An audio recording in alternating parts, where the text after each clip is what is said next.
welcome back to another episode of Kate and Isaiah Living Large. I'm Isaiah. And I'm Kate. And on this episode, we are going to talk on bullying. It's going to be a deep one. It's going to be an intense one. I'm excited to get started. And I think I'm going to mention right off the top, I suspect we may need a trigger warning on this one for various things like bullying and but also for maybe talk of suicide, mental health, and that sort of thing. Trigger warning right off the top. Yeah. So, if you are triggered by any of that stuff, please keep in mind. But before we get into all the really deep stuff, let's do a little bit of check-in. How have you been? What have you been up to? How you making out? I'm doing well. I have kind of started to regain some of the traction that I had lost in the month of March in terms of the fitness and stuff. And I'm almost to the point where I was just before my birthday, which I'm excited about. I lost another 3.5 pounds this week. So back down within a pound or so of where my lowest was on this particular run. So I'm feeling good about that. Not, again, I'm going to reiterate, not that it's all about the number, not that it's all about the weight, it's the overall thing. But at the same time, the weight can really get you down. What about you, Isaiah? Yeah, I feel like I've plateaued a little bit. And so I had a little bit of a down moment this week where I rang in at the same 306 I've been ringing in for like the last 3 weeks now. So I had a little bit of a down moment where I haven't really gained any weight, but haven't lost any weight. So I had to do a little reflecting, but I feel better. I feel good.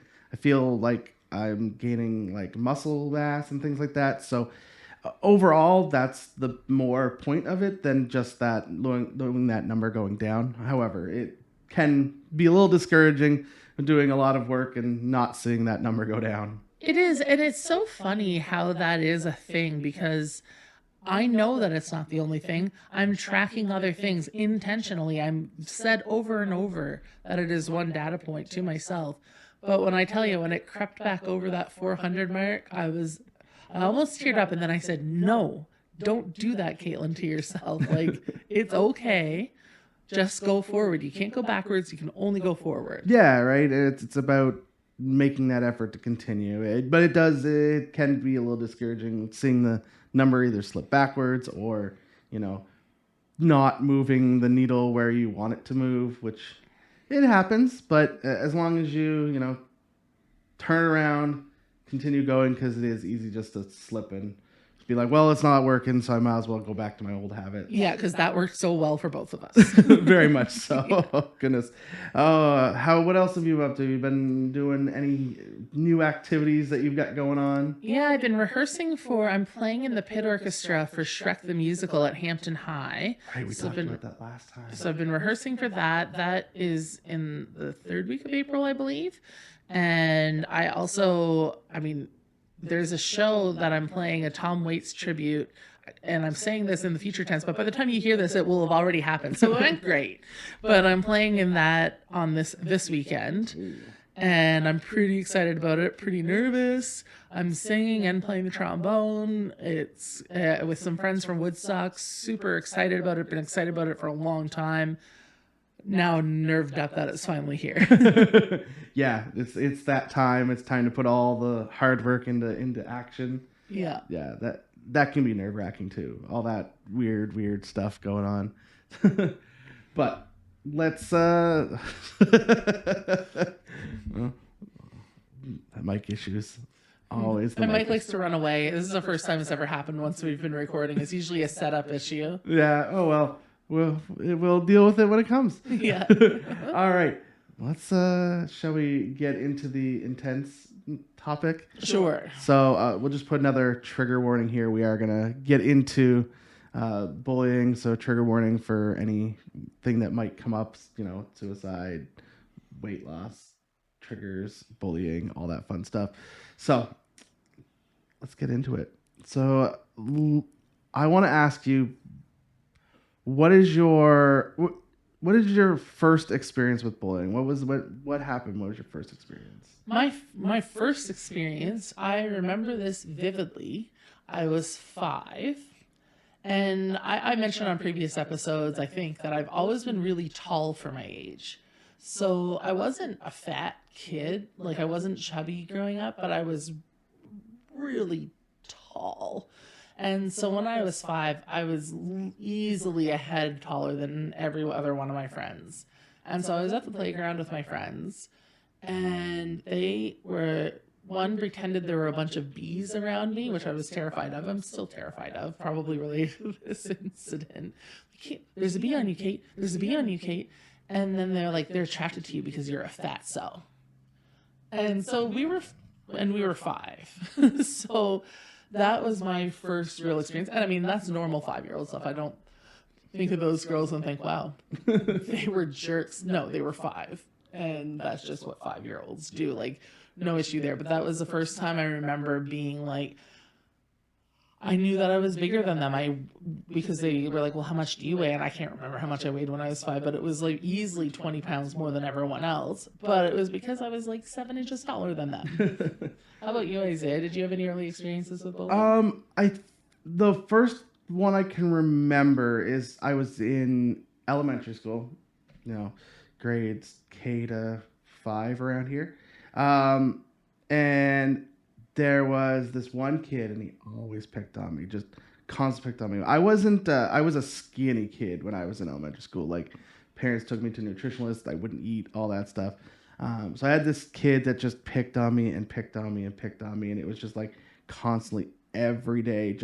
And I don't remember solely what it was about, other than he just picked on me till I got to a boiling point, and one day I just snapped and I started just like beating him up in like the middle of some guy's yard.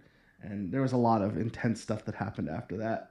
But yeah, it was the first time I remember being bullied to a point where I snapped. And I don't remember what caused me to snap, other than the fact that I just basically was smashing this kid's head off the ground. Like, yeah. And that was like grade 5. That's a lot. I've never, I think there's a difference between how, I don't want to generalize for all people, but traditionally there's a difference between how men handle hurt and how women handle hurt.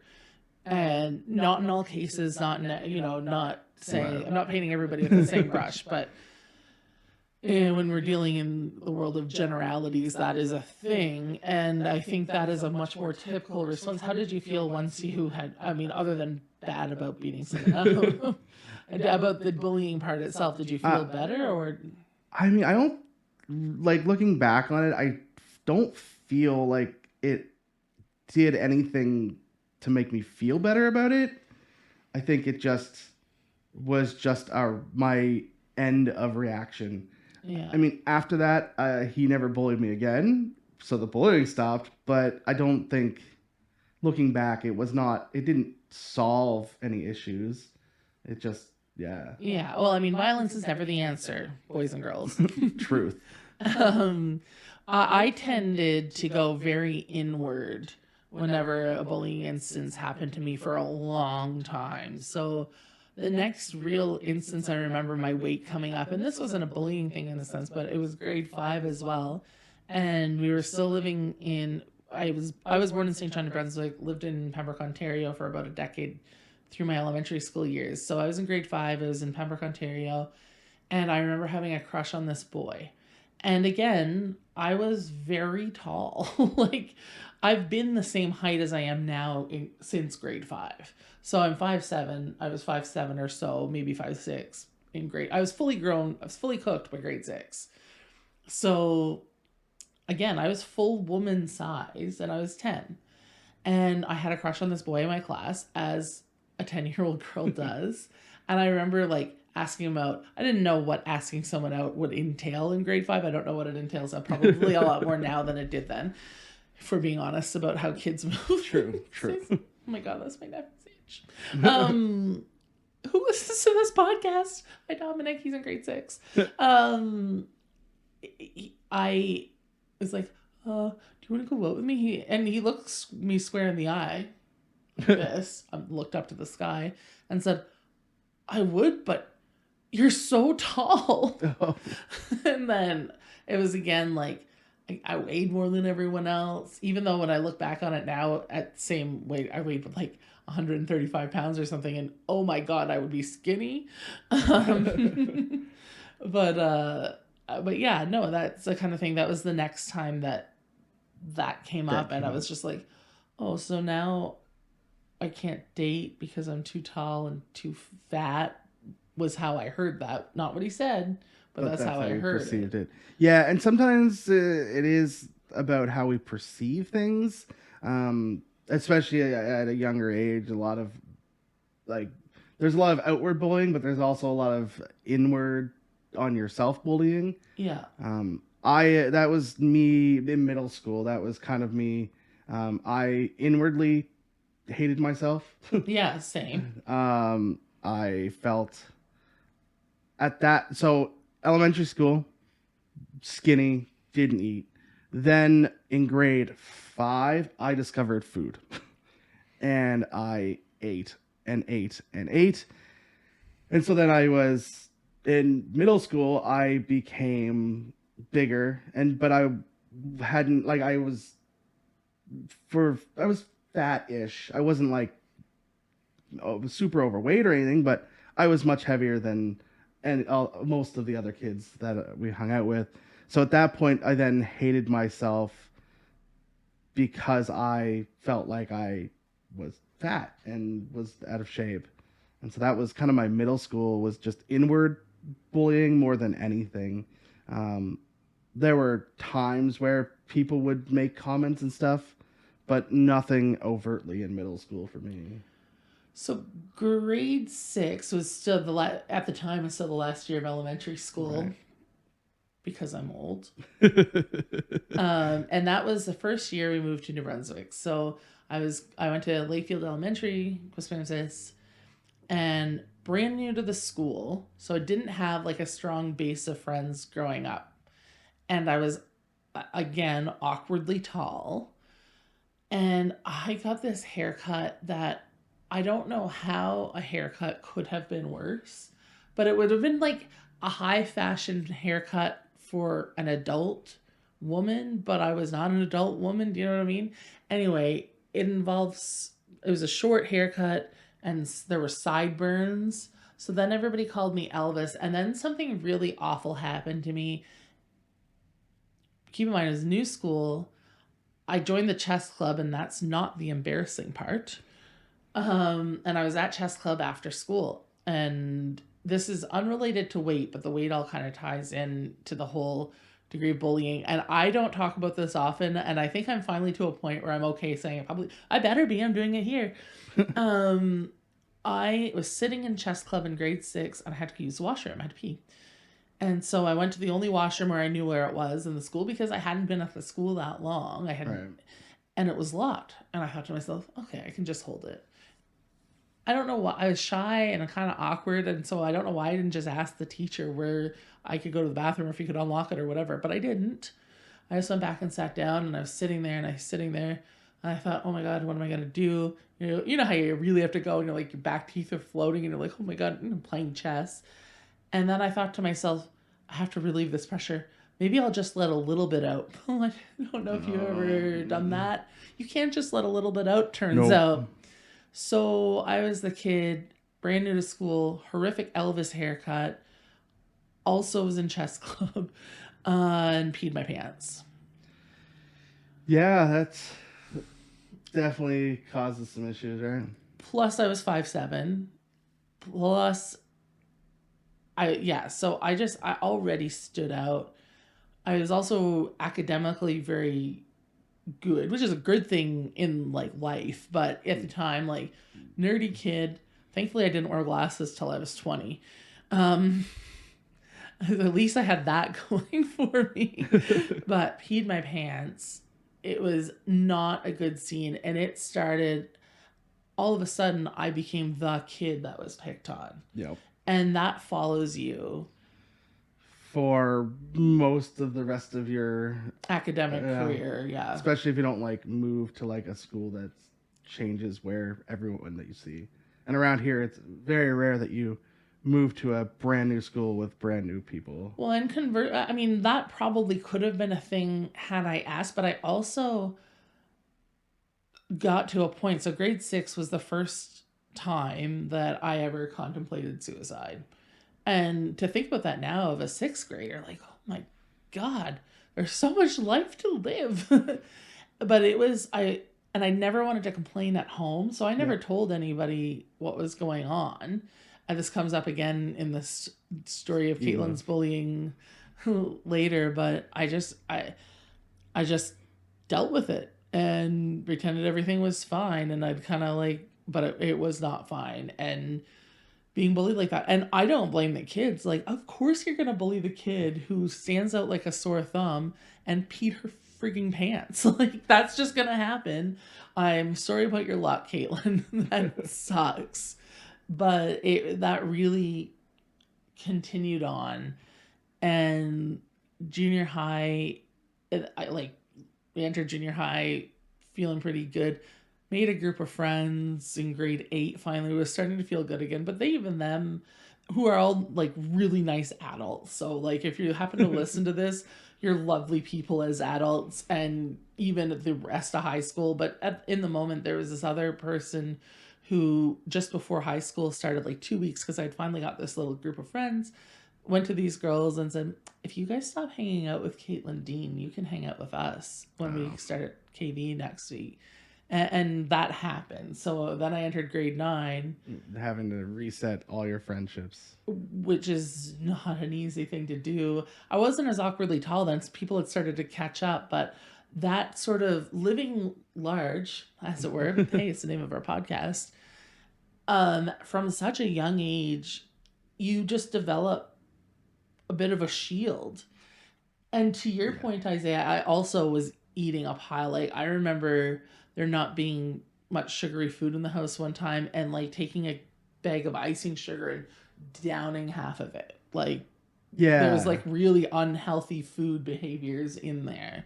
Yeah, I think that's something like, especially when you're hating yourself internally, that it's food is almost like a mechanism to solve that issue. It's something that makes you feel good, and yeah, I think that kind of adds to it, right? Yeah. Now, at the same time, and the reason like teachers and things didn't really question any issues with me, I still did well in school.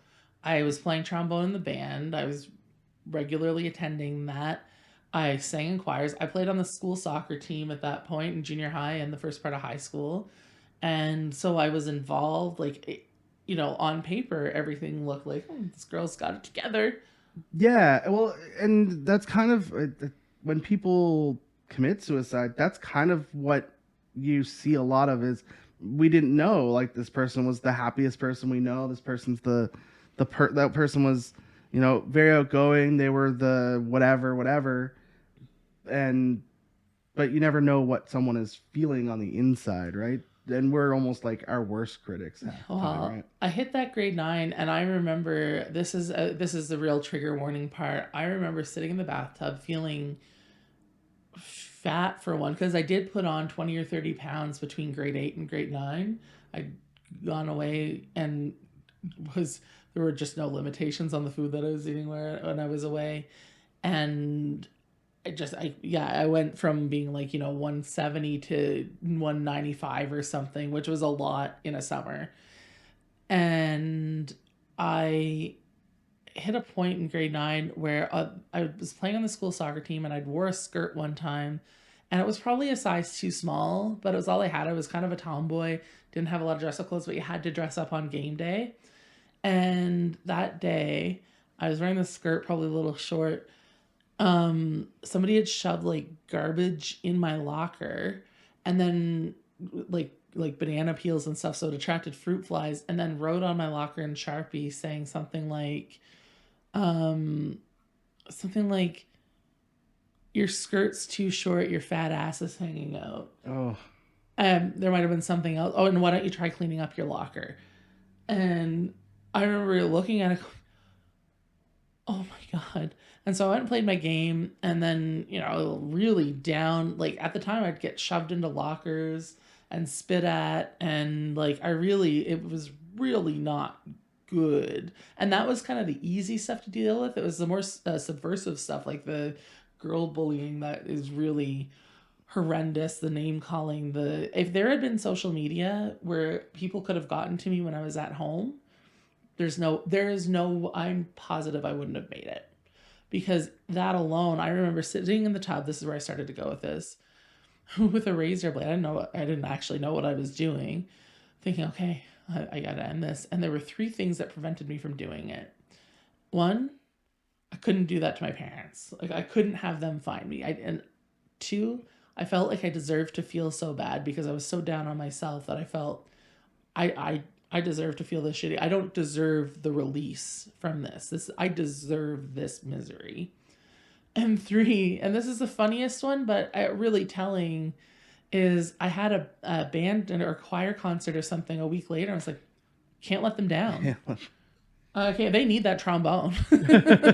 I am too important. Integral. But at the same time, it goes to show when you join things or when your kids join things, Yeah. and you develop that sense of commitment, it does have its moments. No, 100%. I think that social programs in general is definitely helpful for people, even in that kind of intense moment, right? Because it's a community, even though they don't necessarily know that what you're going through, it's a community that you might have extra intense with, right? Yeah, I mean, so there's something to be said. For me, I joined a lot of things, and I kind of continue to do that in life. But it was basically like these people had to be around me, even if I wasn't being invited over to other people's houses and things. And I did develop friends, of course, and I did have some great friends through high school, but it never felt like in the first couple of years of high school, grade 9 being the absolute worst. I just, but, and looking back and when you have conversations with people, nobody's doing well then. It's kind of a universal thing. Yeah, and it's interesting to think that how many people out there really do think about committing suicide, and that like this. I don't know the statistics right off the top of like how many people actually commit suicide, but even just like one person is way too much, and sometimes it can just be about not being accepted or involved in something, right? Yeah, and I mean, I don't want to minimize anything or anybody's pain because there are many reasons right. that, including mental health. Like I've learned a lot more about it as an adult than I knew when I was 14. Yeah. I would hope anyway. Um, you know, it's a mental health concern. Mental health is physical health. Oh, for sure. And it's a concern as much as cancer is in terms of how to treat it and how the importance is. And like, I know that in my life, if I had actually shared with anybody what was going on inside my head, and I did not, you'd have a different story. I know my mom went to parent teacher and she knew something wasn't right, and the teacher didn't know what to do, but she knew I was being bullied. But I never complained. And she said I had missed a lot of school in grade 9, but my marks were excellent. So there was no cause for concern academically. And it's not like it is today. I feel like there's a lot more watching of kids now. Like it's much. Yeah. I think there's a lot more talk about it too. But I think there's a lot more talk about it, but I think it's also the bullying is not as much in school anymore as like you stated earlier. If there was social media, it definitely would be a lot more intense. It's intense online in general right now. Yeah. It's kind of Oh, crazy. it is. Well, I was saying before the show started, with all of this stuff this stuff that happens to you when you're young, it sticks with you. Yeah. No matter how much therapy I've had, and I've had some, to deal with these issues, and I've come a long way, and I'm very happy as a person now and am good at dealing with things. And I think these early experiences I wouldn't change any of it because it's crafted me into who I am. And I don't say that in a joking or flippant way. I mean that. Like, I really am happy with who I am as a person. So that's all good. But I was saying just before we started the podcast today that there are things that still trigger me. And one, I was on Tinder and a stupid guy messaged me and paid me a compliment that was not that nice. And about, he said, nice chest. And I almost just deleted him, and I probably should have, but I was like, thanks, with a question mark. And he wrote back, can I see them? And I said, no. And then he writes back, you're fat, and unmatches from me. And I was like, well, you're an idiot. But then I was like, oh, I am fat. But I call myself fat. My TikTok handle is Fat Caitlin. Like, I know. And I'm okay. Like, but that really, it did something to me, and it threw me off for a few hours. Yeah, I can definitely understand that. That's it, especially if it's like just a random weirdness like that. And that's all incel stuff. It's really weird, and you know, I don't understand that. Why when guys like give a girl a compliment to like, you know, try and have sex with them or whatever it is, and then if you get turned down, all of a sudden you're like hate them. It makes zero sense to me. Like, okay. Yeah, it clearly he's the one with the problem in this scenario, but I only mention it in that it really, all of that early stuff, it does stick with you, even though like I've over time developed coping mechanisms. Like I remember hitting grade 12 and I started to say the things that would pop into my head to people. Turns out, contrary to popular belief, I'm funny. Sometimes you have your moments, I guess. Yeah, and I can snap back pretty quick and not be mean about it, but like I am capable of putting someone in their place. It turned out. Oh, yeah, for sure. I think therapy is definitely a whole subject we could talk about, but so you went through therapy in your adult life. Yeah, a couple of times. Yeah. And I would rely on it again. We can. I think that's a whole other I conversation. think that is. Yeah, for sure. But yeah, so I also did therapy, so I really enjoyed that. So we definitely need to talk about that. Mm-hmm. But in high school, so high school is that at grade 9 was your worst? Is that Grade 9 was the absolute worst, and then there's some things that happened. The rest of the stuff that happened since, and there's been little things here and there, have more been like the internal struggles that were born out of that time. Yeah. High school is when I hit my stride. I think high school is when, so like elementary school, too thin, really skinny, bullied a bit. Middle school, I got fat because I found food, and I really internalized that and hated myself internally. High school is when I kind of discovered sports and discovered who I really was, and the bullying that I experienced in high school was more racist bullying than Yeah, I was going to ask about that. like that wasn't really a thing in elementary school or middle school, at least not that I noticed. But when I got to high school, it was a little bit more racist bullying than about my size or anything like that. Like what kind? Like anything overt or? Not nothing super overt. It was more. It was more like, I think it was more I noticed things. So like I was out and about more by myself in high school. So like I noticed people like would walk across the street, like, or would like people would like follow me around in like stores, things like that. Like, you know, the wasn't necessarily calling me the N-word or anything like that. No. It was more of a, you know, this person is not this suspicious looking, right? Right, so it wasn't from other kids as much as like society. Right. Yeah, and I think, well, and I think at that point in our society, it wasn't like bad to be black at that point. For the most part, there were definitely kids that felt like that, but it was they wouldn't. Those kids just never associate with me, and I don't. I was very outgoing in high school. I was part of pretty much every group that hung out. I didn't like there were no like cliques that I didn't like meet up with and hang out with. Mm-hmm. So I think that also played a role in not that people felt like they couldn't fully bully me because of I was just with everyone. Right.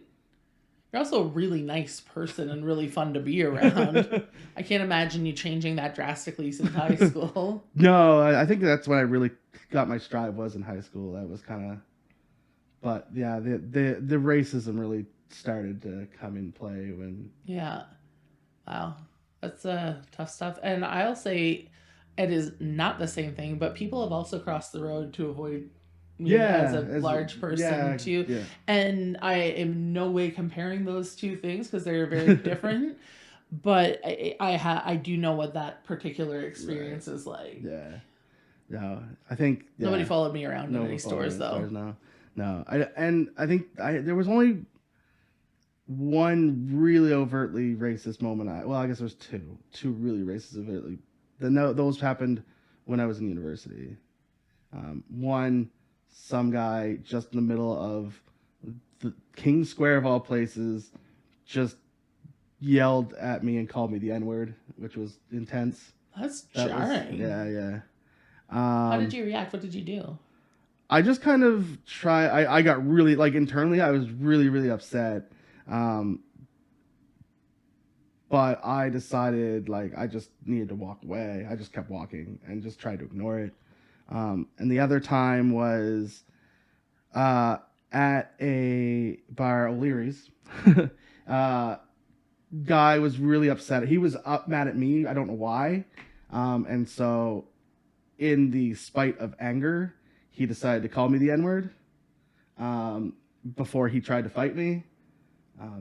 And that one was a little bit that interaction was a little bit more funny to me because I was about to fight him until he called me the N-word, and then I stopped and I basically scolded him on calling me the N-word, that was a funny. And then he got kicked out, which was funny. But yeah, that was a little bit more funny to me, that moment. But the King Square moment was really, really weird to me. That was. How old were you when that happened? You said you were university age. So the O'Leary's one, I was probably 20-ish. Mm-hmm. Yeah, my early 20s. And the King Square one wasn't even it wasn't even when I was in university. It was right around the same time the Pokemon Go craze started. Okay, not that long ago. So it wasn't that long ago. I just remember internally being like, I wanted to go out and do the Pokemon Go thing, and internally I was like, no, I'm just gonna go home and sit at home. Yeah, no, that is jarring. Yeah. Was anybody with you? No, I was by myself. It was really weird. Did you tell anybody about it at the time? Like, I think I talked to Andrea about it, but not about how I felt about it, just how it made me, or just what happened. But yeah. Well, I'm really sorry that happened. Yeah, and I mean it's not like I no means have had it as bad as some people. Like, it's definitely way worse in other places. Sure. I mean, we're delving into a topic that goes far beyond. Oh my goodness. Yeah, right. Not that it's not an important one that, Right. Yeah, but we are definitely getting off track. But those were honestly the bullying for me kind of stopped in middle school for me. But except for the just general. They're general, yeah. Have you, and like what about online? So we talk. I know we're getting over our normal time here, but okay. I think we can make this a little bit more important subject, so we'll make it a little longer. What about in your adulthood? So with the onset of the internet being a much more open social thing, do you find you get keyboard warrior bullied more, or? Interesting thing about the age that I am is that and the age that things came out, like the social media organizations, whatever we call them, came out, it coincides in a really interesting point in my life and the ages that I was at. So, you know, the big thing when I was going through not junior high, there's nothing there. High school is ICQ, which brings it back. So you're only communicating with people you knew for the most part. And I was in high school, so it was, a handful of people. And so nothing really transpired there that was too wild. Then it was MSN Messenger. And again, it was all people I knew. So there was no bullying on that front. And, you'd leave like song lyrics that indicated how sad you were. So your friends would get some attention to you, like, normal stuff. Then, so when I got Facebook in 2007, I was already in my mid-20s. Yeah.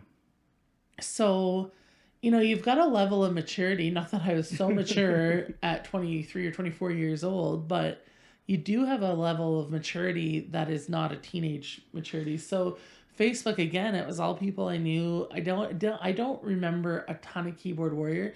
And I was also right around the same time going to journalism school. Right. So at the time I was becoming a person who is skilled in communications. And so I tend to be a person who avoids keyboard warriors. I'm trying to think if there's ever been anything like I mean, not really.